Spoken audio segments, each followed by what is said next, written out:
I sure will. Good morning, everybody. You are listening to The Voice. Come on, dig me now. One and only Steve Harvey. Got a radio show. Man, I love it when I run up into people and they say that to me. They say, hey, Steve Harvey got a radio show. Then they wink at me. I know they're listening. You know, I got a lot off my chest yesterday. I wanted to clear some things up, and I appreciate y'all giving me a minute, because sometimes, you know, you just got to say some things out loud, not complaining, but, hey, just verbalizing, but realizing that I got to keep going anyway. And that's my words this morning to you, that I want you to keep pushing no matter what happens. I want to share something with you that's important. That's very, very important. See, you have to give God something to bless. You know, if your prayer is asking for God's blessings, you got to give him something to work with now. You know, you got to show the spirit of appreciation or gratitude. You got to let him know that you're in it for the long haul. No matter what happens, don't turn around. You will never, ever see what the end could be if you turn around and go back. You'll never know what the end could have been had you stuck it out. You'll never know how good it could have gotten had you not just weathered the storm. That's the thing that gets most people. It get tough for them, it get hard for them, and then they let doubt set in, and then those doubts become facts, and the next thing you know, they give up. Had you not given up, or had you given your best, what the results or outcome could have been?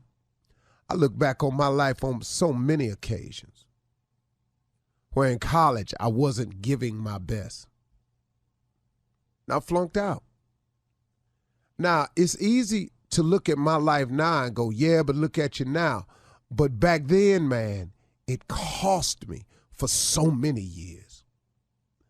That failing to finish, that not giving my all, it cost me a number of years. I wish I could say that it didn't mean nothing, that it was just a blip on the radar screen. But at the time, it was major. And so you have a lot of decisions in your life that are happening now. You may be in your 20s, your late teens. You could be in your early 30s and it's happening. But guess what? You'll eventually get through it, provided one thing: you never give up. You never turn around and go back. Had I written myself off because of one failure, see, and this is where so many people go wrong at too. You write yourself off after you failed at something. The one thing you thought you wanted to accomplish and you failed at it, now you write yourself off as a failure. Now you go settle on into life and just see what hand you get. When I flunked out of college, had I written myself off as a failure, I wouldn't be here today. When I lost my carpet cleaning company, I would have written myself off as a failure and I wouldn't be here today. When I didn't become a diamond distributor in Amway, or a direct distributor in Amway even, I would have written myself as a failure and I wouldn't be here today. When I bought a distribution kit to become a distributor of the Bohemian Diet and I didn't make it, I would have written myself as a failure. When I became an A.L. Williams distributor and I didn't make it, I would have written myself as a failure and I wouldn't be here today. Oh, I got a list for you. When I got laid off at Ford Motor Company, had I written myself as a failure, I wouldn't have made it. Do you need some more? Because I have a story filled with mishaps. I have a story filled with failures. Couple of things now. The grace of God and his mercy, which is available to us all. See, that's the key, y'all. Because of his mercy. Because of his willingness to forgive. And to even understand why we do the things we do. In all of my shortcomings, failed marriages, I'm talking about, man, got it all wrong. Can't blame nobody else. It's just me. Steve ain't have it together at that point in life. I could have written myself as a failure the first time. I just could have gave up on it after the second one. And please know, this is an admission. This ain't bragging. So before you start in with me, understand what I'm saying. I'm pointing out in my life a series of missteps and failures. But how I still get here today? Couple of things. God's grace and mercy is first. But that's the key. That's for everybody. See, if it's God's willingness to forgive you and God's understanding of why we do what we do, because he said we wasn't going to be perfect. So in all of your imperfections, your creator told you you would not be perfect. He said it to you. It's out there. I don't care which one of the books you read, it tells you that. So guess what? With that in mind, he has a grace that he has. It's like a grace period. It's like when you don't pay your insurance premium on the day that is due, the next day they don't just cancel your insurance premium. They have a grace period. Because they ain't trying to stop this money from coming in. But when it comes to God, there's no money required. He just gives you the grace freely. It don't cost you nothing. So you got to tap into that, y'all. You got to get in touch with that because that's an important part to making it. Understanding that his grace is available. So when you make a mistake, so when you fail at it, he has a loophole in the contract with him that allows you to make mistakes, that allows you to get it wrong, that allows you to fail time and time and time again. But if you never give up, if you keep getting up, if you keep trying, if you keep striving, if you keep making the effort to go forward and not go back, God has a blessing for you, and he has it in abundance for you, and God will give it to you at the right time. But you got to be ready. Oh, I wanted to be successful, but if he had given it to me back then, I wouldn't have handled it correctly because I would have made some more mistakes along the way. So you make the mistakes to learn the lessons. Lord, man, God been good to me. I ain't gonna lie to you. Cool. You're listening to the Steve Harvey Morning Show. Ladies and gentlemen, the time is here. Another great day, another opportunity. Gratitude changes your attitude. That directly affects your altitude. So if I was you, I'd get to getting grateful. If I was you, I get to being grateful. Ladies and gentlemen, we is grateful. Shirley Strawberry Carla Farrell, Mississippi Monica Jr., better known as Kill Spates, the legend of Nephew Tommy. So, Junior, what's on your mind today? Yeah, Uncle, let me ask you this. You know, group vacations. Now, partner of mine, I ain't seen in a while. And he said, man, we should go on the trip, but I know how he like to travel, and I know there's gonna be a problem. How you have any experience with group travels? Yeah. Now let me ask you a question. How do he like to travel? Okay, we talk about like Holiday Inn Express and cars. See right there. That's why I don't do that. And I've never been a fan of group vacations. Your problem is the key word. You said, I haven't seen him in a while. Yeah.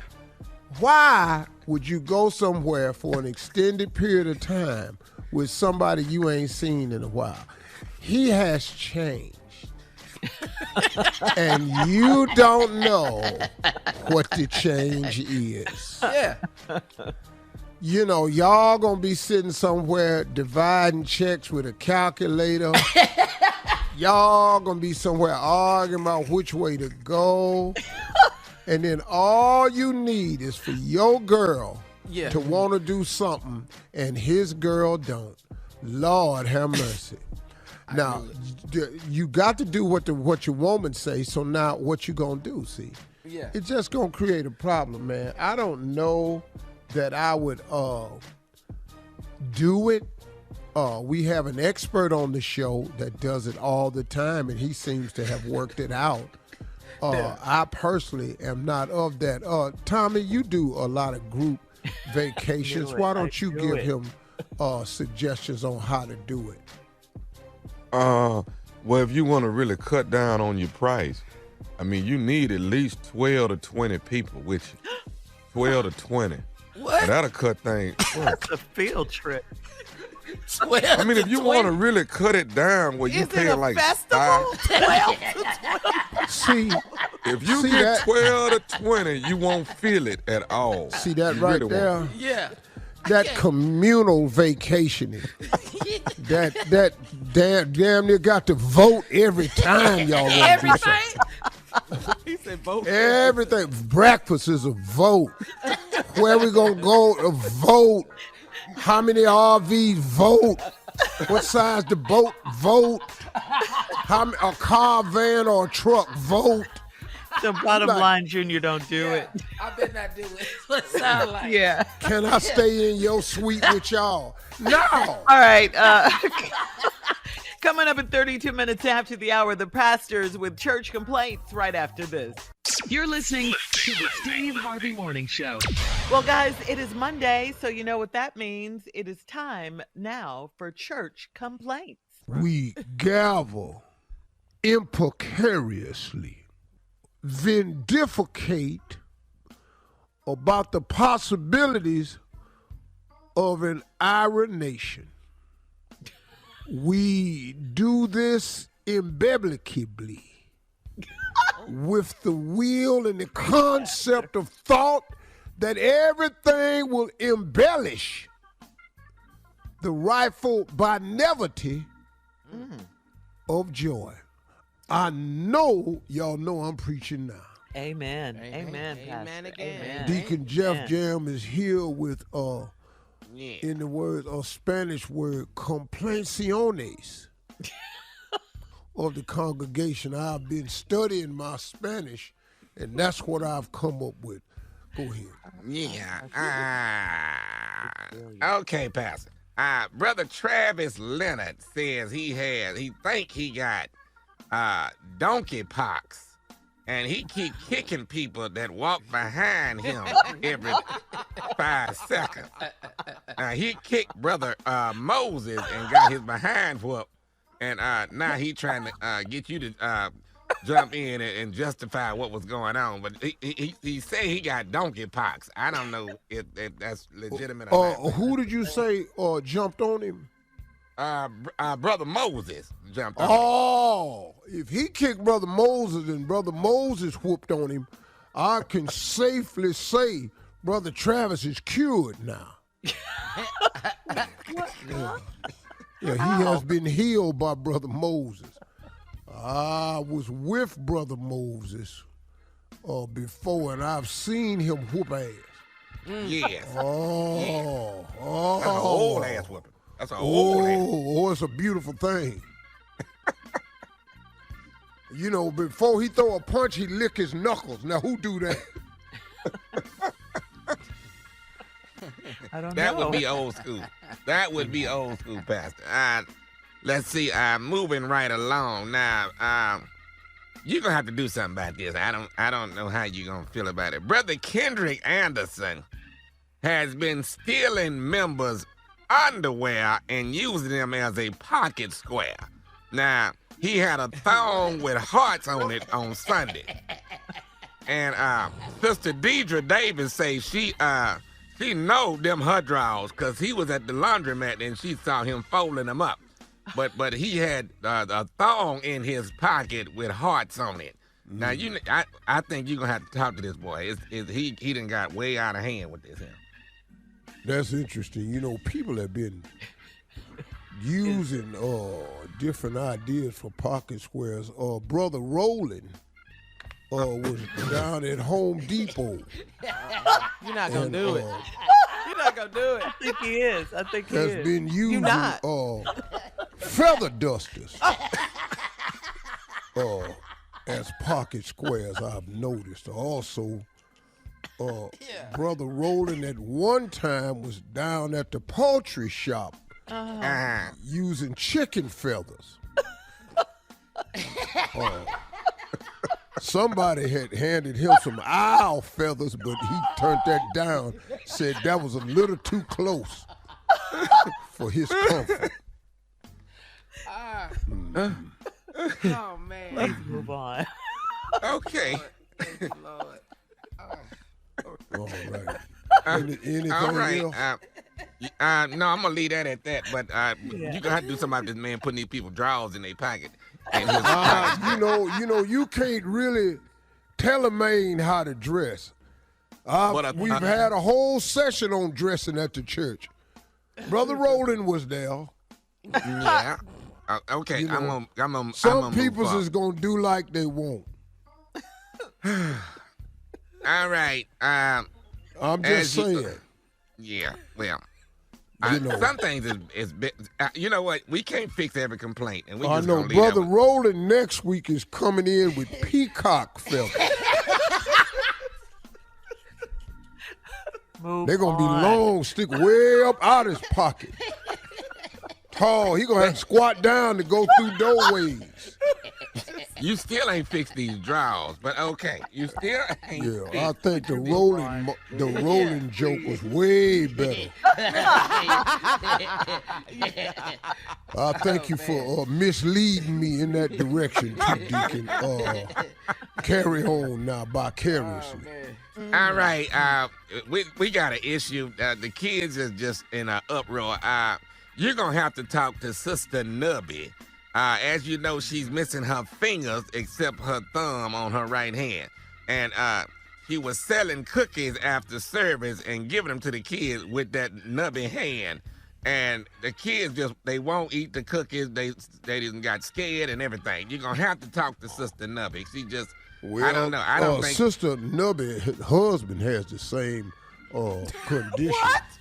And He had come to a concert one night back on the King tour and shook my hand backstage. And I thought he was high-fiving me, and when I reached for it, it felt like he had slapped a pack of meat in my hand without them fingers on it. It scared me. I jerked back.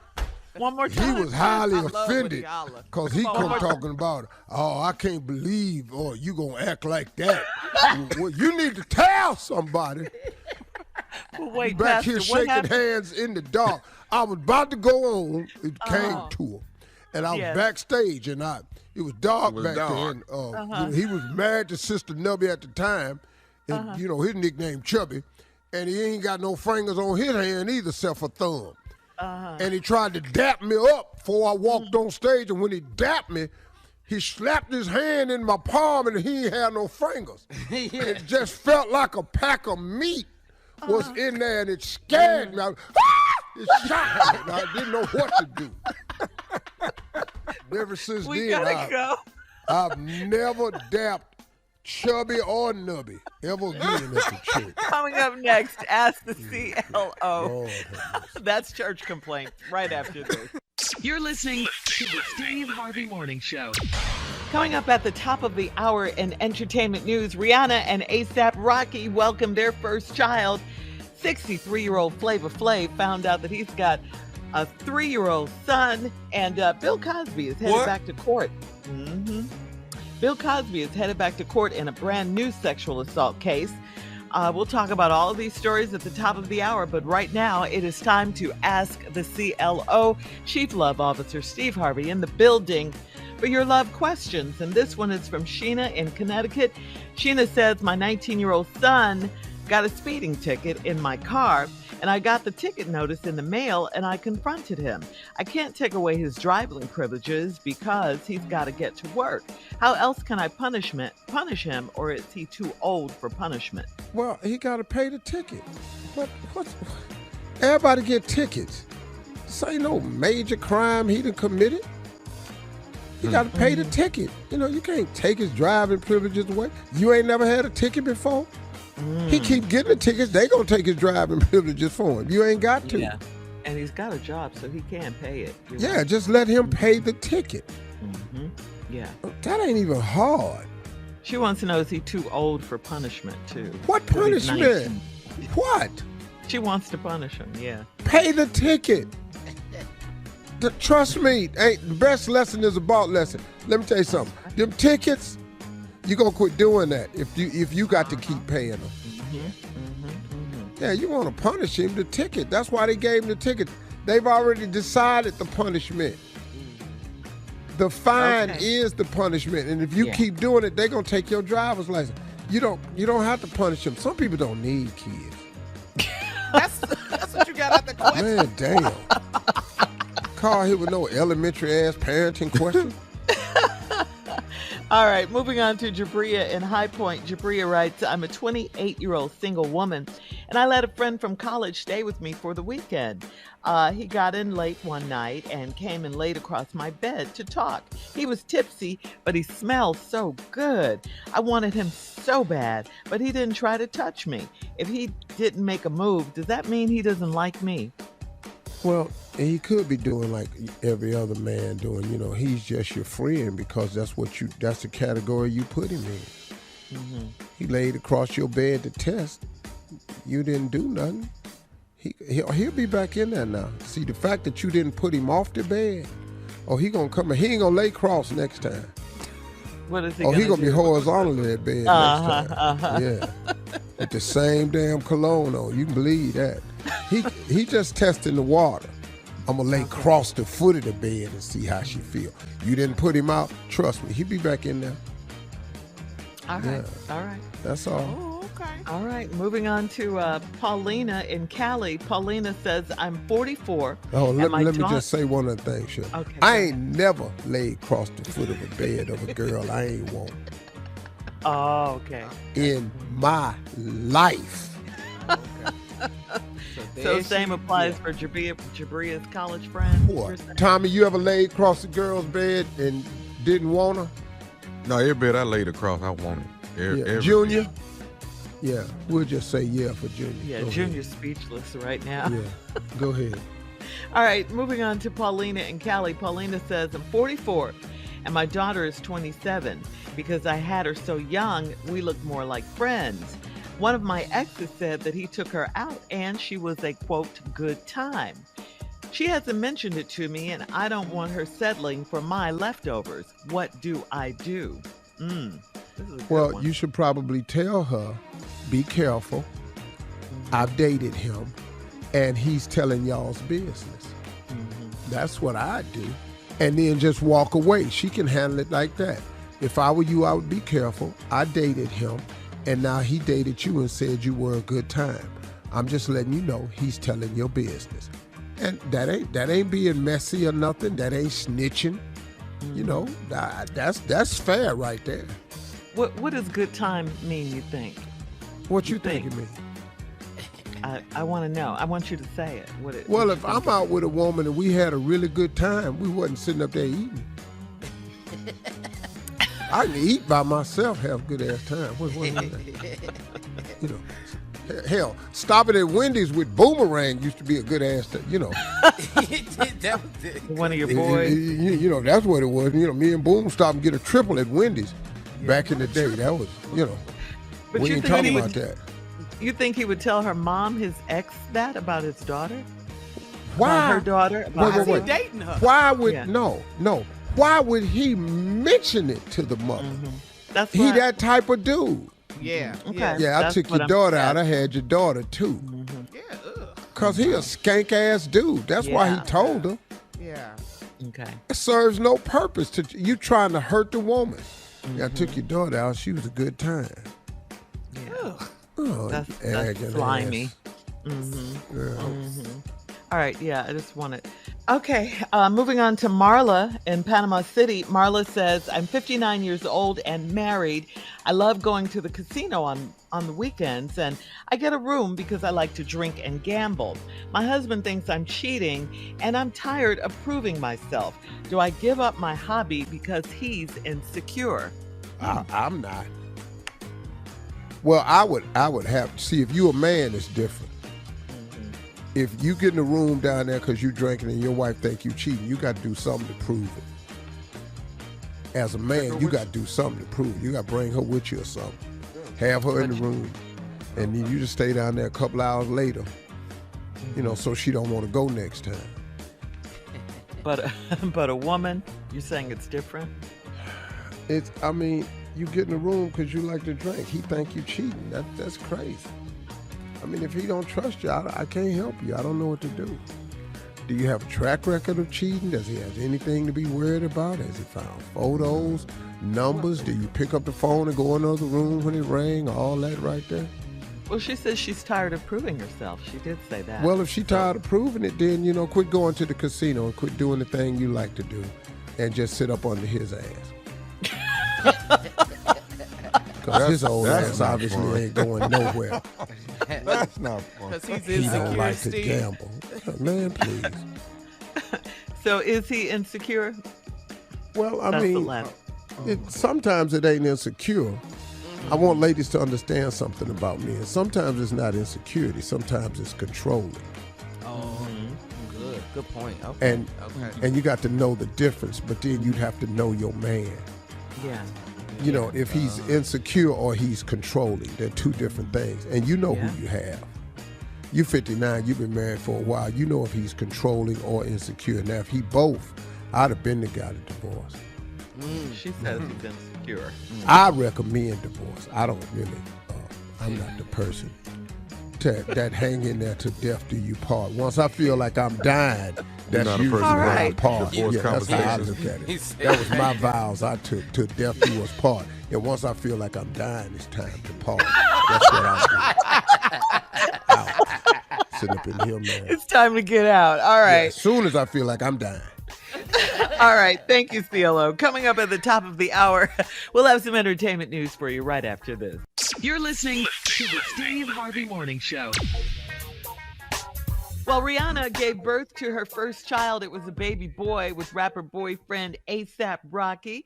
The baby was born May 13th in Los Angeles, and the couple has not yet released the baby's name. A$AP opened up about one day becoming a dad during a May 2021 interview with GQ, saying, I think I'd be an incredible, remarkably overall amazing dad. I would have a very fly child, very fly. Meanwhile, in a March 2022 interview with Elle magazine, Rihanna predicted that she will be a, quote, psycho mom. I feel that that's the type of mom I'm going to be, psycho about it. I think they'll both be great parents, and congratulations to the both of them. All see. I can say is, come on, welcome, and you finna see. Welcome You to finna see. parenthood. Hey, Riri. Yeah. Hardest The job in the single world. hardest thing you'll ever do Yeah. Life. Yeah. Yes, is sir. be responsible for the welfare, being, guidance, love, and existence of another human being. Baby. Watch. This is true. This Um, facts. Other baby news, Flavor Flav just found out that he is the father of his 8th child. All right, 8th. One more than you, Steve. Hey. According to TMZ. You know what, Shirley? Shots Yes. fired. You know what? It don't. You ain't got to take all that. You've got 7. One more than you. Yeah, well, my 7. The youngest one is 25. So Not 3. yeah, big Flav- difference. Flav fathered a child with his former manager, and the little boy is now 3 years old, like we said.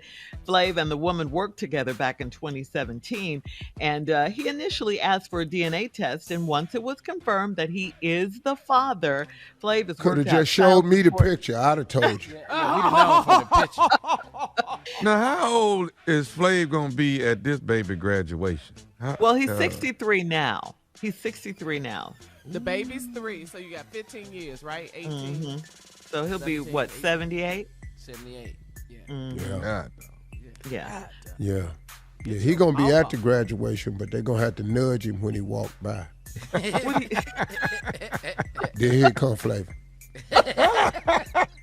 But he's still Flavor. Flavor is him. Flavor. Yeah. But the Baby clock boy. gonna change. It ain't gonna be round no more. It's gonna be one of them tall ass grandfather clocks. The one you stand up on in the corner. Yeah. Right. Yeah, the clock gonna look different. With the Roman numerals. Yeah, he gonna have on the same clock that's in London. Big Ben. Big Ben. Wow. Last name is Drayton. So maybe whatever the little boy's name is. Last name. Well, at least he's paying child support and that he's worked out custody arrangements. So I do like that about Flav. Oh yeah, man. Oh, Flav always been a good dad. So there you go. Yeah, Flav. boy. Yeah, boy. At 78, he's still gonna be Flavor Flav though. Yeah. They gonna think that's his granddaddy though. I promise you, they gonna think that's his granddaddy. Your papa. Yeah. They gonna do the Flavor Flav dance. I used to do that all the time. All right. All right, moving on. Well, wow, a year after Bill Cosby was released from prison, he's heading back to trial for an alleged sexual assault. This time, the plaintiff in the case, Judy Hughes, alleges that Cosby groped her at the Playboy Mansion in Los Angeles. This happened 50 years ago when she was just a teenager. She's suing him for sexual battery in a civil case, and Cosby has denied all the allegations. Cosby's attorneys took issue with the accuser changing the details of her story from the alleged assault taking place in 75, not in 1974, as she previously reported. Jury selection is set to begin later today. Now, Cosby's 84. How did this all come out? Where is this coming from? There's a Playboy documentary streaming on TV, and a lot of things are coming out, not just about Cosby, but for other people as well, because of this whole Playboy documentary. So the behavior that went on at the mansion. The Oh, yeah, activity it was, at the Playboy Mansion. yeah, they were wilding, okay? I Yeah. just don't understand being quiet so long.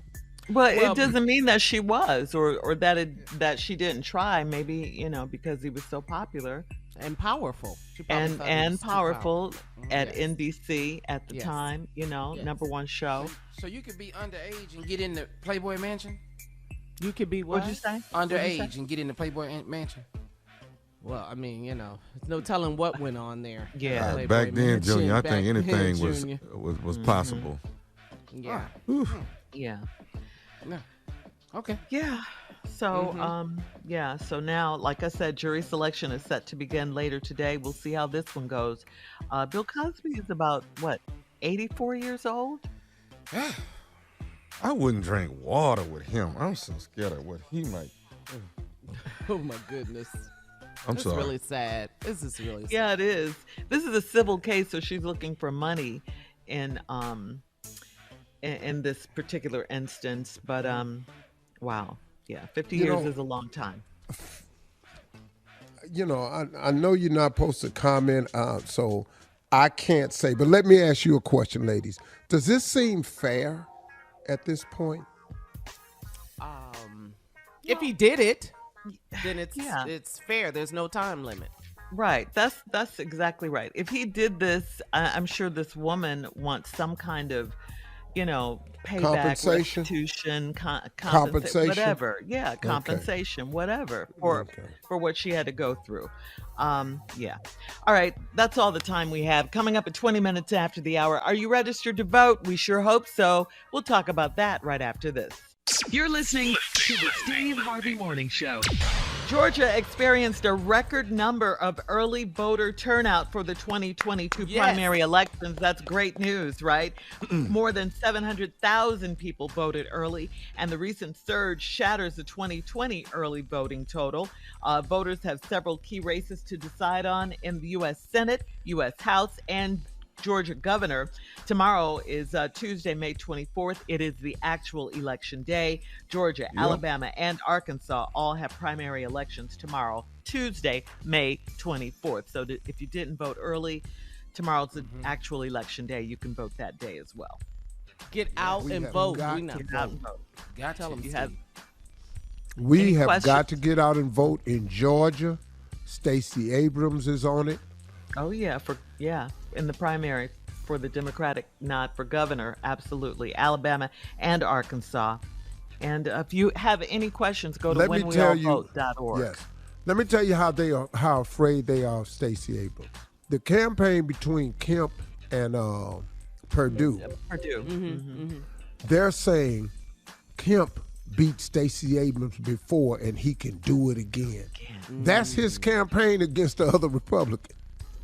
That's how afraid they are of her. She's brilliant too. Well, they need to be afraid because we're voting for her. Yeah. Right. They're not running she's against gonna each win. other. They're running to put somebody in there who they hope can beat Stacey Abrams. That's Oh, your we're going to point. shock them. Yes, sir. Yes, sir. Come on, Georgia. We got work to do. Yes, We do. got work to do. That's it. It's a done deal. But I mean, good news though that it was a record turnout. Good news for early voting.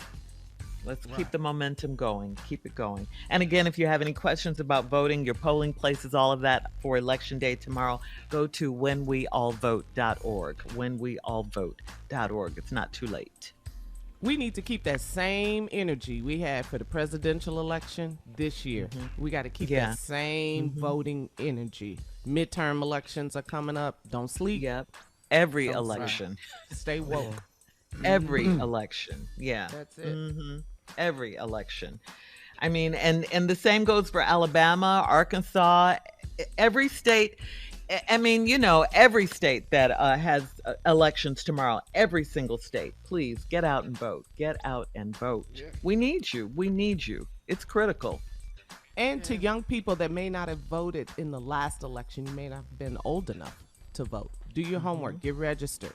Let's, time is here. Well, I'm telling y'all, here's the deal. The Republicans have all gotten together and decided to ride that lie out about the election being stolen and fraud. No Republican judge or conservative judge found any evidence of that at all. It's nothing but a lie. They are up to all the tricks on this one, y'all. We just got to show up and vote. That's right. That's right, Steve. All right. Coming up at 34 minutes after the hour, a Virginia mom is suing a school over the critical race theory. We'll find out what that's all about right after this. You're listening to the Steve Harvey Morning Show. A white Virginia mom says her 13-year-old son has changed since he learned about critical race theory, and now she's suing the school. In an interview with Jesse Waters, Prime Time, Melinda Riley says she never had issues with her son before the Albemarle School District introduced him to the critical race theory. Because of the information, Riley says her son now identifies as Black. Now, she's white and the child's father is Black, so technically he's biracial. She is the custodial single parent, and she is very concerned now that her son sees himself as just a Black man. Take a listen. Well, he's seen himself just as a Black man. He's seen things that don't go his way as racism, and he's finding safety in numbers now. So when you're saying he gets a bad grade at school, he blames racism, or a girl rejects him on a date, racism. Are those the kind of things you're seeing? Yes, I ask him to clean the house, racism, yes. You're kidding, right? Or are you serious? No, I'm serious. They have totally changed his perspective. They have put him in a box. See, here's what the problem is. Yeah. Your son is learning things about himself. Yep. Now, you're biracial, so you don't want him just to identify with the Black. But I can assure you, if his appearance denotes any tones of Blackness, that's how he gonna get treated. And now what he's realizing, and it explains a lot to him now. By you being his white mom, and I understand, and you're very, very loving and caring of your son, and that's not what this comment is about that I'm making. But your son, because his father is black, he's identifying with that. And he's learning what that means. Because some things has happened to him that you don't know about and that he can't share with you and you have no answers for. So maybe because of the way he's looked and he's maybe approached a white girl with it and was turned down, maybe he's starting to get the fact, hey, maybe because my hair looks like this and my skin tone, that might have something to do with it. Mm-hmm. You can sue the school all you want, but welcome to the world that we live in on a daily basis. Yeah. And I'm sorry that you think this is being taught in school. It's being taught in his life every day. It's just schools now got a course talking about it. Y'all mad about that? And it's the truth. Sorry. Clean my room. Clean my Sorry. room. Huh? That's what the white And then man the want me to do. reporter, if he wants to clean your room, he has a problem. That's racism. Are you serious? The lady, we already know it ain't that simple. Yeah. White boys ain't cleaning their room. Why you asking me to clean my room? Yeah. So it ain't that simple, and we know that. Right. We know. That was an extreme example they used. Come on now. But that's how the world is going to treat him, as a black kid and a black man. That's how the world sees him. If you have, so he's acting accordingly now. She said the boy finds safety in numbers. Boy, how true is that right there?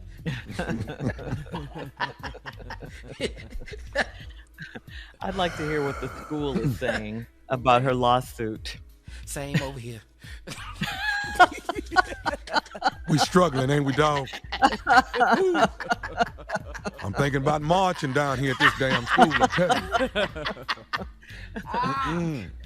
Get out See and what vote. they doing? See what they doing?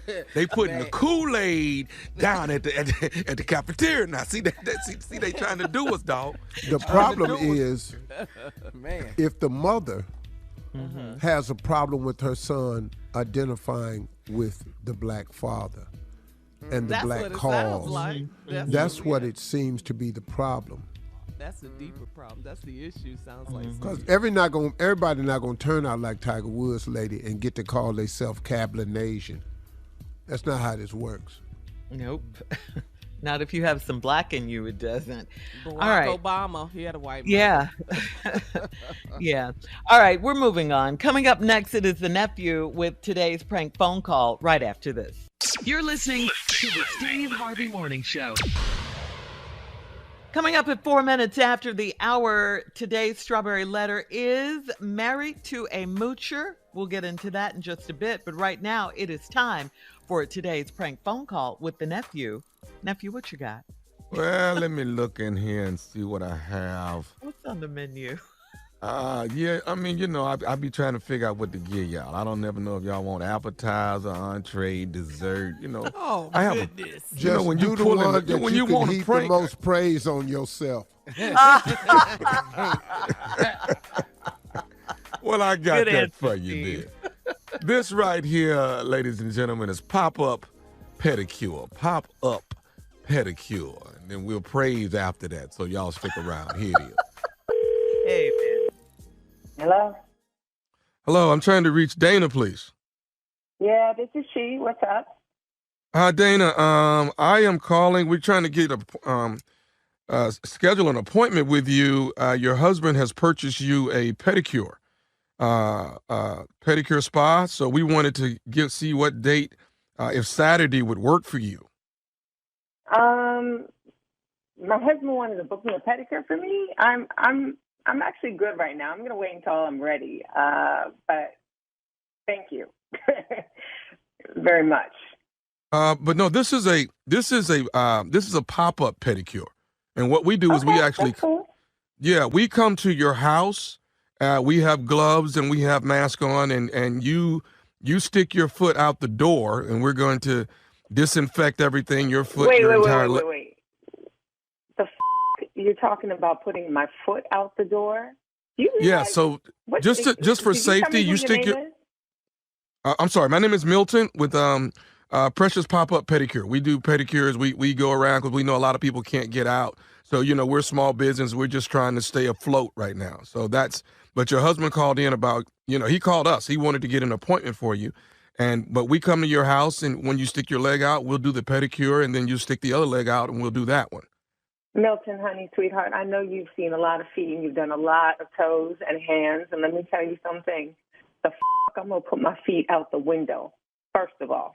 You know how disrespectful that is. Whichever is convenient, the window or the door. I'm not done.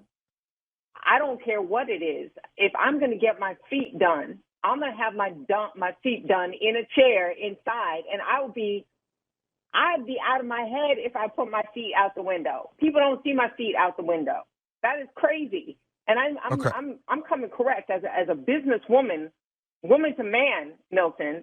I suggest you tailor that back in. Maybe you can do some buy me an advanced pedicures and like that. But my feet are too fragile and beautiful to be putting out the window. Well, there lies the problem, ma'am. If you don't mind, your husband, Kelvin, is the one that called, and he's the one that says that your feet look a mess. So that's why we're calling. He's the one that booked the appointment for you. You know what? My feet are beautiful.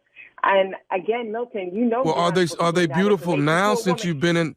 I'm sorry. Excuse me. Are you the person who should be telling me that? That's on my husband, who I will have a conversation with after this conversation. So I guess my question is, ma'am, you're saying your feet are beautiful, but are they beautiful now since you've been locked up for a month or so? I mean, evidently your feet are scaring your husband because he's the one calling saying, "Oh my God, I got to get my wife's feet done." My feet are gorgeous, sweetheart. Okay, they're beautiful. They're supple. They're beautiful. They've got a beautiful tone of caramel to them. They shine in the sunshine, whether they're polished or not. My husband will love them whether they're painted, clipped. Well, I don't think your husband loves them because he called us. Obviously, Milton, you're not thinking. And I think you need to check with your wife, Wendy. Do you know that? There is no reason you should ever have this conversation with a grown woman about her feet, is what her husband says. I don't know you, and I'm trying to be as polite as possible. You will not be stepping into my window. Are you crazy? I'm not going to come in your window. You just stick your foot out of the window or the door, whichever one is convenient for you, okay? It's not that hard. It's going to 15, 20 minutes, and we're done. Oh, no. You are not getting business. 15 or 20 minutes. Do you know how much time it takes to get a pedicure done? You know. Well, this is a pop-up. It's a pop-up pedicure. We're not going to pop the down. You're going to be driving through with Spreewells at this point. I'm not taking that. No. And I'm having a conversation with my husband to never call you again. And I do suggest that you have a conversation with Wendy, who I don't know, but I think she would agree with me. 20 minutes is not long enough. And my feet are beautiful. And don't ever call me again and tell me that you think for some reason that because my husband told you that they were bad feet or I needed to get a pedicure, that you have the right to tell me that you don't know me. And if you do ever come by my house, I swear to God, I will stick my foot up your ass. And don't ever try to bring that up to me again. Don't call my house. This is what Kelvin told us, ma'am. Okay? Kelvin told me what? You are not supposed to tell a woman that. Like I said, I'm done. I'm okay. done. But do you want to know what else, Kelvin? Do you want to know what else Kelvin told us to do? Do you want to know what else Kelvin told us to do? No, I don't. Okay. But can I just please tell you what else Kelvin told us? I'm going to give you 2 seconds and then I'm hanging up. Okay, this is a moment of truth. Kelvin gave us a call. He gave me a call. Me, nephew Tommy, from the Steve Harvey Morning Show. He told me to prank phone call his wife. No! Are you serious? I'm serious. Are you serious? Yo, you know what, sweetheart? You are so on par right now, because if this had actually been the truth, I would have been throwing my husband out the door. Excuse my Frenchiness. First of all, how are you doing? I mean, now that I have you on the phone, can we have a heart-to-heart? Because I love you. We can have a heart-to-heart. How you doing? I'm good. Yeah. How are you doing? How are you doing during this whole pandemic? How you doing? I'm okay. My feet are looking good, but I've been listening to you on the daily, and I'm so happy to hear your voice. There we go. I appreciate it. I've been staying up to beat on everything. You've been putting a smile on my face every day. I feel like there's a new light here now. So, things are great. I love me some Calvin, let me tell you, but I love you too. I appreciate it. Hey, 2020, come on, let the nephew know what's the baddest. And I mean the baddest radio show in the land. There's nothing better than the Steve Harvey Morning Show, the baddest radio show in the land. Hey, Steve. Yeah. Stick When your I foot out said that window. pick one that will give you the most praise and worship, ooh. Man. Do we still have to do it even though she already did it for us? Do we still have to Yes. Yes, Junior. She Come on handled now. it for us? Nah, I need a little more than that. Don't leave me hanging, y'all. Come on, I need She was good though. I liked Funny, her. man. Girl, Serious she did about her not play feet. about her feet, honey. Serious about her. My feet are beautiful, and they are supple, and they are caramel skin tone. yes, they glisten in the sun. Didn't take long for it to go off. If you don't stick your foot out that window or that door so I can get this thing done, girl. 15 minutes. She was not the one about these toes. Oh, get your feet done. Go out and get yourself a pedicure today, sometime this week. Get yourself a pedicure.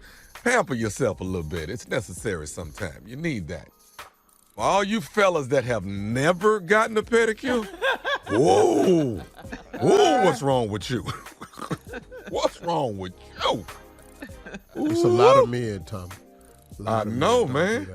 I know. If you can kick a tree and chop it in half, hey, man, it's time for you to get down there. Yeah. Yeah. If you can open up a bag of potatoes with your foot, Oh, with your feet. Oh, because that's a hard-ass bag to open, I'm telling you that right With now. your feet. Wow. All right, nephew. Thank you. I think we get it. Coming up next, it is the Strawberry Letter subject, married to a moocher. We'll get into that right after this. You're listening to the Steve Harvey Morning Show. It is time now for the Strawberry Letter. And before we get to that, I want to let you guys know that candles are here. I'm talking about my Love Collection candles. They are out and available now at loveshirleystrawberry.com. Loveshirleystrawberry.com. Thanks to everyone who's already gone and purchased your candles. Hope you love them as much as I do, from my heart to yours. Loveshirleystrawberry.com. nice. All right, girl. Mhm. Thank you, guys. All right. It's time for the Strawberry Letter, and if you need advice on relationships, work, sex, parenting, and more, please submit your Strawberry Letter to steveharveyfm.com. All you have to do is click Submit Strawberry Letter, and we could be reading your letter live on the air, just like we're going to read this one right here, right now. Right now. Buckle up and hold on tight. We got it for you. Here it is, the Strawberry Letter. Thank you, nephew. Subject, married to a moocher. Dear Steve and Shirley, I'm a 38-year-old married woman, and my husband is 34. We've been married for 4 years, and we're getting our first house built, so I've had to put my husband on a budget to make sure we can afford to furnish our new house. He is the one that is always shopping and buying gadgets for the house. We are sharing one credit card, and I give him an allowance weekly at his request. His money is usually gone within 2 days because he's forgotten he's a baller on a budget and will splurge on a steak for lunch a couple of days a week. I blame it on his parents, who still enable him and coddle him. He's definitely not a mama's boy, but his mama can't stand to hear him complain about money. They're retired and have plenty of money saved up, so they give it to him if he asks. It's gotten so bad that his mother called me and said she needs my help because her son said he's on a budget and can't afford to eat lunch during the week. I reminded her that her son is bougie and can't eat leftovers for lunch, so it's his fault if he can't afford his overpriced lunches. That's when she opened up about how much money they've given my husband in the past month. She called her own son a moocher, and she blamed herself since she spoiled him all of his life. She said that I have a problem on my hands if he doesn't stop spending. She told me to check his closet because he's been buying new shirts and leaving out with his t-shirt on, then putting the new shirt on before he walks into his office. My mother-in-law wants me to talk to my husband and tell him to stop mooching off them. I think it's their job to finish raising their son. Should I get into the middle of their problem? I'll agree with you. This is his parents' problem, but this is also you and your husband's problem. This is a whole family issue right here. Your husband wants what he wants, and he doesn't care where he gets it. If he can't get it from you, if he spends all the money you give him, then he'll go to his mom, and she'll give it to him. So he is a mama's boy in that sense. I think he's immature, and I think his mom keeps giving him money because she obviously can't say no to him, even now that he's a grown man with a family of his own. She wants you to talk to him and be the bad guy, so to speak. And that's a problem. But you all need to talk, all of you. Maybe when he sees that you guys are all on one accord about saving and sacrificing for the new house, he'll get it. Maybe not, but you got to do something. You got to put some sort of system in place where a certain amount of money goes into the house account. Try that. I think that's a good place to start. His parents have to be on board with this in order for this to work, though. I do know it can be done because people do it every day. It's hard for him because he's never had to do anything like this before. He's been spoiled. His mom told you that, and you probably knew it before you married him. And it's all part of growing up and being responsible. He is a grown man, but his parents need to put a stop to him running to them every time he needs money. If they want to give him money, leave it for him in the will. Okay, that's what I say from now on. They're not teaching him anything if they keep spoiling him this way. Steve? This letter is utterly ridiculous, and I'll tell you why. You're not married to a moocher. That's not the problem. This is the wrong title for this letter. You're married to what's supposed to be a man who doesn't act like a man, who hasn't grown up, and who hasn't been required to grow up. That's not a moocher. That's something totally different we're dealing with here. This is really ridiculous. You're 38 and your husband is 34. You already was in trouble with him. Mm-hmm. Not only is he younger than you, but he act like it. That's scary. But he don't even act 34. See, if this letter was from a 16-year-old or 18-year-old or a 20-year-old, I could be a little bit more tolerant. This guy's 34 years old. So here's the deal. We've been married 4 years. We getting our first house. So I've had to put my husband on the budget. Okay, that's a little bit of a problem. To make sure we can afford to furnish our house. You couldn't just tell him that? He don't understand that? He is the one that's always shopping and buying gadgets for the house. We're sharing one credit card. I give him allowance weekly.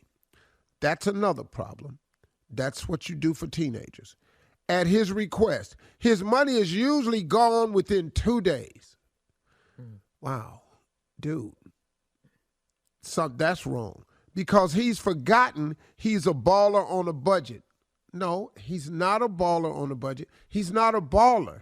See, he's just on a budget. Because what you described to me next, it just threw me off. And he will splurge on a steak for lunch a couple days a week. I'll be damned. 2 steaks throw your ass complete out of whack. 2 damn pieces of meat. You should have got the chicken and your ass is ordering steak. Hold that thought, Steve. We'll have part 2 of your response coming up at 23 minutes after the hour. Today's Strawberry Letter subject, married to a moocher. We'll get back into it right after this. You're listening to the Steve Harvey Morning Show. All right, come on, Steve. Let's recap today's Strawberry Letter. Finish up your response. The subject, married to a moocher. You don't like that title. I don't like the title because this is a 34-year-old dude that can't stay on budget and does a lot of other things, too. We haven't gotten into it, but here we go. She had to put this dude on a budget because they're trying to buy a house and they want to be able to afford furnishings. He's the one that's always shopping, buying gadgets for the house. We share a credit card. I give him a weekly allowance. This is what you have to do for a 34-year-old. Like I said at the top of this letter, if this letter was about a 16-year-old, 18-year-old, or 20-year-old, I'd be a lot more tolerant. He's 34. He's 34. What are we talking about here? All right? And because he's forgotten, and then the money is usually gone that she gives him in 2 days because he's forgotten he's a baller on the budget. No, he's just on a budget. He will splurge on a steak for lunch a couple days a week. So if you're in a restaurant and they got chicken, fish, and steak, and your decision to go with the steak twice throws your whole budget out of whack, he's not making smart decisions somewhere else. And this guy's just not. But then you explain it in the letter. I blame it on his parents, who will enable him and coddle him. He's definitely not a mama's boy, but his mama can't stand to hear him complain about money. They've retired. They got plenty of money saved up, so they give it to him if he asks. It's gotten so bad that his mother called me and said she needs my help because her son says he's on a budget and can't afford to eat lunch during the week. So you go to your mama for that? Mm-hmm. And then you said he's not a mama's boy. Excuse me. Well, what do you think a mama's boy is? You put him on the budget.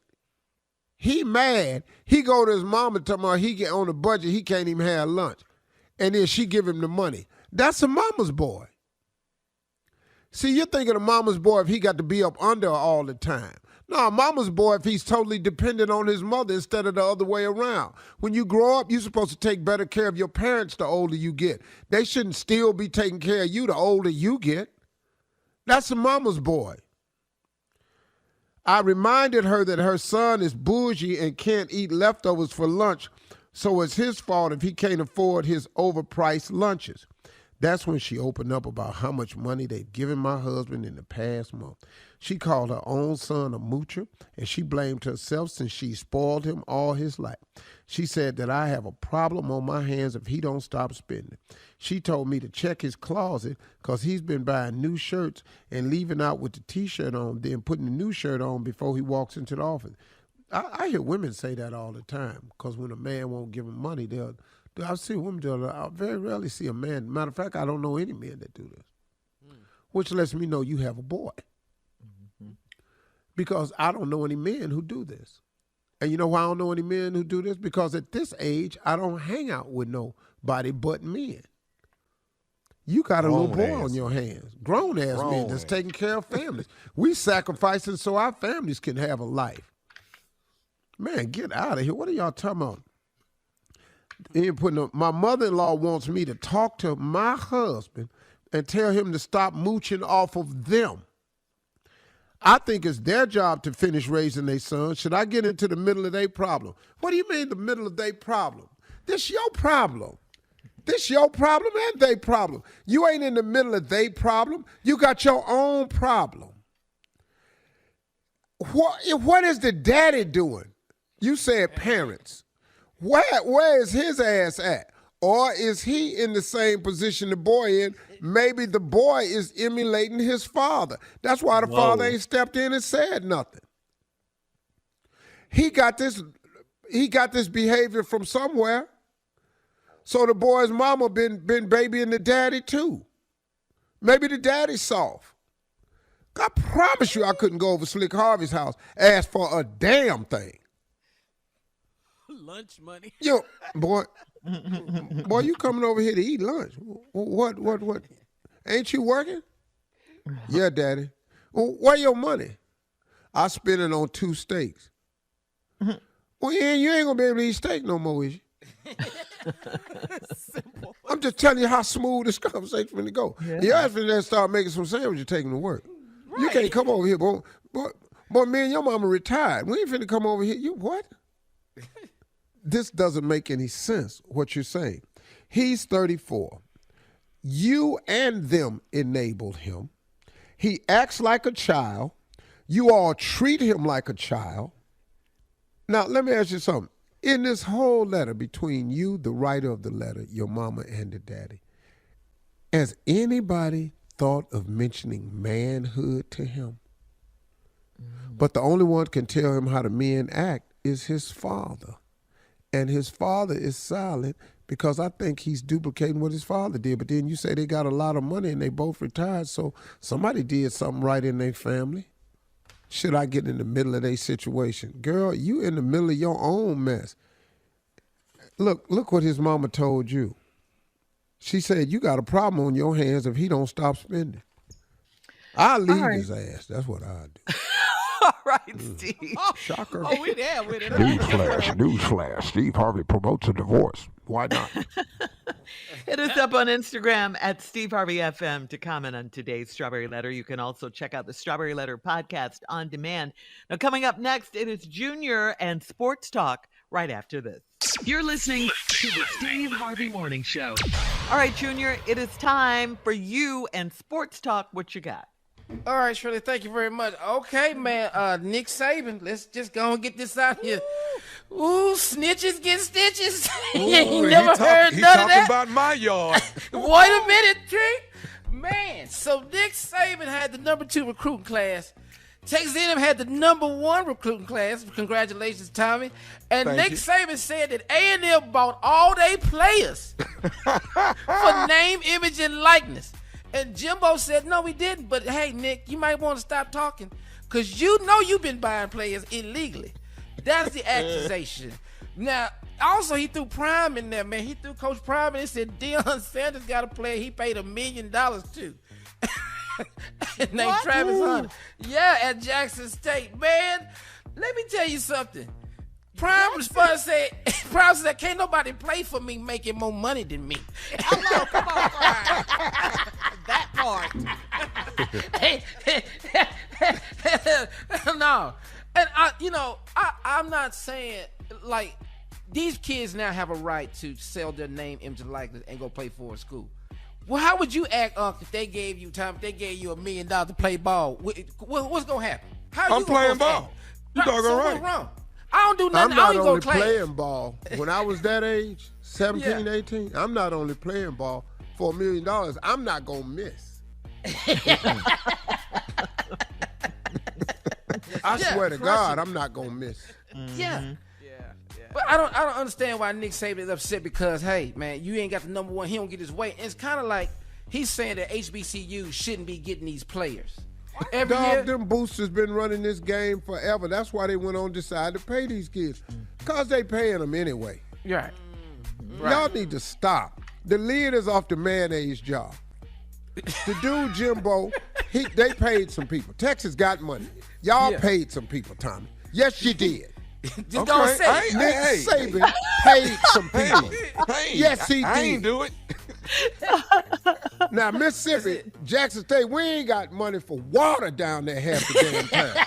We trying to get these kids drinking water, get good dorms down there. If the boy want to go play for prime time so he can be around one of the premier coaches in the world today who's been an NFL player, can understand all the struggles he's going through, why can't he go play for prime? Come on. That's right. That's right. Why That's not? Right. As soon as these black kids start playing for black players at black schools, now here come, they paid $1 million. You have no idea how much Clemson Tide done paid. Over these years, all them damn players, man, miss me saying. All right, Junior, thank you. Thank you. Coming up at the top of the hour, Cardi B talks about how she uses her platform as an influencer. We'll get into that right after this. You're listening to the Steve Harvey Morning Show. In a preview for David Letterman's Netflix series called My Next Guest Needs No Introduction, Cardi B sat down with Letterman and admitted that she doesn't discuss politics in her rap lyrics, but she does use her platform to express her views on political issues. Cardi B has always been open to engage with politicians. She sat down for interviews with both Senator Bernie Sanders and President Joe Biden. Cardi stated that she feels like she has a responsibility to speak out. Take a listen. I think people in your position have a strength in terms of political activism and changing the world and changing the way people feel and think not only about themselves but the problems of the world at large is wonderful. I don't really put a lot of political things in my music, but I use the out of my platform. And I have used my platform even when I was a dancer, because you might think that people are not looking, but they are. Yeah, people may not understand, people may be ignorant, and so somebody that they admire, somebody that they respect, expresses a viewpoint on something current and controversial. That's great. Yes. That's like being in class. That's direction. Okay, Cardi. All right. Nice. Yeah. I mean, yeah, Steve, you use your platform to speak out when you need to. Of course. I mean, you know, I mean, what's it for? Yeah. If you have to do something of meaning with your life, everything can't be ha ha he he. Right. Because people want to be inspired. People want to be given hope. People want direction. People want information. Everybody needs that. You know, when you ain't laughing, you know, you got to be doing something. You know, trying to make a better life. So we just always have taken a point on this radio show to be a part of that, to do the things that's necessary, to help educate, to help motivate, to help, inform our listeners. Yeah, it's our platform. You know, we stand up, and we stand up for justice, injustice. Yeah. You know, we call out people who need calling out, man. What about, I think we talked about this last week, did we? Athletes and actors who use their platform to speak out. I think specifically LeBron's name was used because he's starting to do that more and more. I mean, I think he's done a great job of it. It's not his obligation. Yeah. But for them to take it on like a Cardi B or LeBron or Steph and Patrick Beverly and Carmelo and Colin Kaepernick and all these guys, to bring awareness, all of the football players and stuff that knelt, you know what I mean? Even though it gathered the wrong attention, and even though they flipped the narrative, they sure did. Damn President Trump, because he was trying to, you know, man. Yeah, I think it's great when young people take that platform and do something with it. And as far as shut up and dribble, you shut up and just do the damn news. Right. And let them speak their minds and use their platform. Yeah. See, that's what you do. But see, and then I want to say something else too. As black people, we can't afford to just be who we are. You better talk. We have an obligation to guide, uplift, motivate, to become role models. Now, it's hard making a person a role model. You know, nobody wants that put on them. Well, you're going to fall short at some point. But it comes with the territory. Yeah. You're thrust into that position whether you want to be or not. It comes with the package, man. That's right. And people are going to have some expectations of you, and some of those expectations are unrealistic. Right. Because a person is famous or rich or athlete or something like that, hell, they just, you know, they're Muhammad people. Ali did it. Muhammad Ali did right, it. but Muhammad Ali had a lot of flaws. Yeah. You know, Martin Luther King did it with flaws. Only person did it right with no flaws was Christ. Jesus. Come on. Jesus. Amen. The rest of us. All right. Coming up in 20 minutes, we'll have more of the Steve Harvey Morning Show right after this. You're listening to the Steve Harvey Morning Show. A New York surgeon has a wait list for luxurious Birkin body procedure. That is the new cosmetic surgery that gives patients what's known as the Birkin body because it costs a fortune and you still need to know the right people if you want to get one. For $75,000 now, Dr. Ryan Neinstein has patients picked up from the airport and whisked to his clinic at Bergdorf Goodman, where they're expertly tweaked and tucked. They're then taken to legendary hotel The Pierre, 2 blocks away, where they recover with a 24-hour nurse and daily visits from the good doctor. Apparently, the procedure is aimed mainly at moms and focuses on postpartum issues like loose skin, muscle damage, hard to lose fat, and sagging boobs. So there you go, a makeover for $75 if you know All right, the right here's people. the question.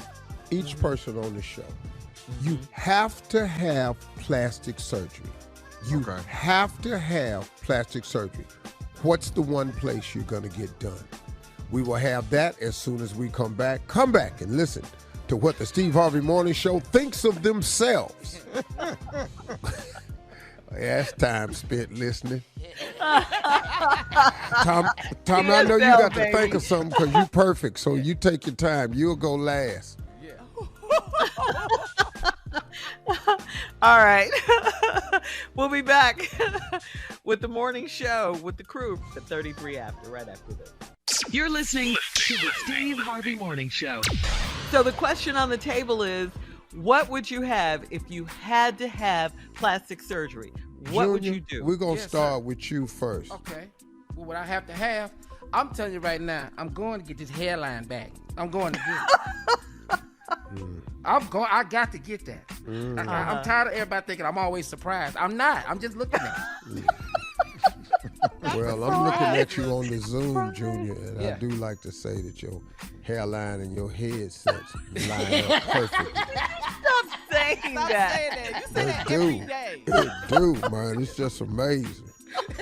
I love that about you, dog. I mean, as far as I'm concerned, you ball.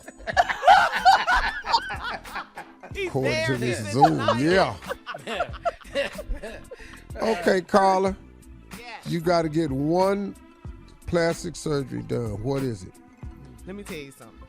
Tummy tuck. Y'all ain't gonna be able to talk to me. They can quit talking to you? I'm gonna have on so many crop tops. Walking around. Y'all gonna be like, put some clothes on. Never. Why is Carla wearing halters to church? I probably get my thighs done. My thighs. I'm a little tired What of you them gonna do rubbing to 'em? together, making noise. Get them tightened. A little tightened. Yeah. I'll get my thighs done. That's You what know, I they want. got to. What? Tell me, because I want it. I want that. Careful how you do it now. Careful. And do they have it for tummies? Whatever you about to say. Tommy? My real answer is You what just wouldn't skipped I it. have done? No, I'm not. I can't. What I got ready to say was so HR-ish. We'd have been off the air. Caught myself and went. Because I man. said my thighs. Yeah, I can't say nothing. Tommy? Off the air. Big dog, I ain't gonna lie to you. Plastic surgery for the nephew. What? Yeah. I'm finna be 6'6". I'm telling you right now, I'm finna be 6'6". Well, we gonna. I tell you, the only way they're gonna be able to do that, they're gonna have to glue your ass to them stilts. Yeah, you can't get that. I'm telling you, I'm 32 waist, 38 length, boy. So you get your stomach done. No, I'm already 32. No. I'm getting more legs, Shirley. I'm gonna be man. 6'6". They don't. Yeah, they do. They get in Thailand. They can give you 2 inches. See that, Shirley? You don't know. But he They call says it 6'6". They call He it says- limb lengthening surgery. Yeah. Yeah, he limb says 6'6", Steve.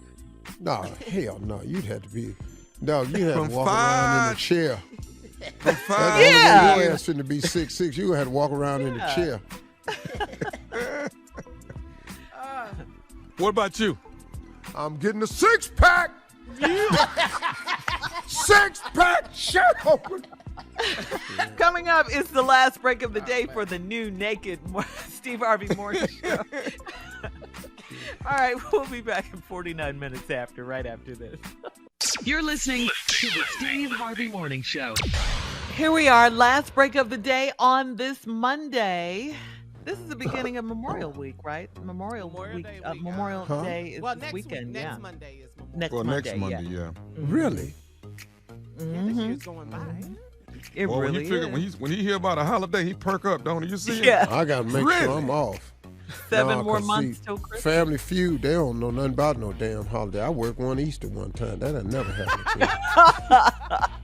Happy Resurrection Day. Yeah, man, I be going, man, y'all ain't got no damn respect. See that? It ain't even off. Oh, wow. Oh, whoa, We'll yes, it be is. off Yes, it Memorial is. Day. Yeah, we will. Thank the Barbecue. good Lord. 28, 29, Man, I worked 30. on my whole birthday for. I'm going 13 hours somewhere. shoot. No, that'd be nice. I ain't going nowhere. I don't know That was why quick. I lied. Yeah, I'm going somewhere. No good in here where you ain't going no damn where. Just get some rest. Mm-hmm. All I'm right. go fishing. Oh, that's nice. Let's go Go fishing. fishing. Where you go in your backyard? I mean, pretty. Yeah, In the lake. He can. Yeah, he's got a lake back there. He got a river. That ain't no A lake. ri- That's a Oh, river. okay. River, Oh, boy, I got lake, a something for body you of now. water. You ain't got to do that no more. Got a new spot, doggy. Come to Atlanta, we go. Okay. Got a new spot. You didn't tell us about the new spot. Mm-hmm. So didn't. Well, a press release came out, so it ain't no secret. Oh A yeah. press release. Yeah, a press release came out. Google. Well, usually you tell us first before the release comes out. So Well, we you gotta know, hear Monica, about it. Mouth of the South usually let it all out for anything happens. So I really don't be telling y'all nothing. I just be agreeing with it. So I'll let the Mouth of the South explain it. Let's do some questions on the way out. Anything you've ever wanted to ask, motivational, career, money, relationships, anything, Junior, Mississippi Monica, any questions? It might as well include you. You know, Shirley, Carla, Tommy, anybody. Oh, I got a question. All right. What's on the Yes. menu for Memorial Day? What you gonna do? You gonna I barbecue? just found out it was next week, so I hadn't really planned anything. I'm going to take 3 complete days off, though, I know that. Because, man, I'm going to tell you something, man. Family Feud has really gotten more difficult for me. really, It's just But gotten we more love you on difficult there. for me. yeah, it's a great You know, show. I think what I think happened? the standing and the walking, I've gotten older. I'm in shape, but it's a It's beating, physical. man. It's a physical. It's a beating. Uh-huh. It's a beating, man. So More I'm comfortable gonna just shoes? probably, it's not the shoes. That ain't it. Well, I did wear one pair of shoes, these old alligator boots I had. Ooh, they was too tight. Oh, they was too tight. They was too tight. Dog, I didn't want to interview none of them damn families. Yeah, how y'all doing? Whatever, yes. Steve, I want to tell you a little bit about myself. Yeah, well, we went to a commercial break. Anyway. Any other questions? Anybody else? Tell them the story about the limo driver that couldn't get his shoe off. Oh, man, this was Big Larry, the limo driver. We were in New Orleans. And Boomerang has this thing that he traveled with that's made out of wood that helps you take off cowboy boots.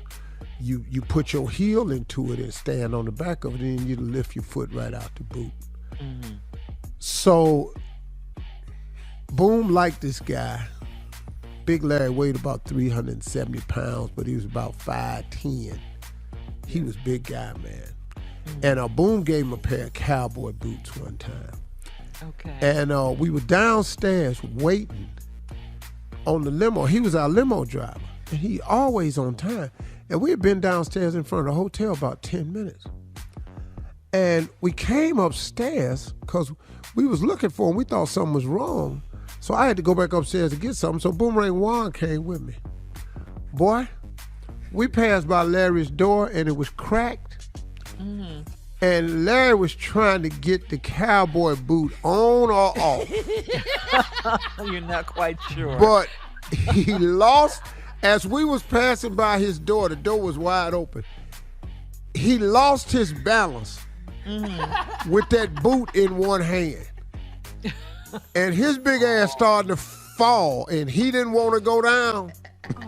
Let me tell you what he did. You know how the TV be on that little turntable on your dresser, where you can swivel it? Yeah. He grabbed the TV to keep from going down, tore the TV off the swivel, headed towards the drapes.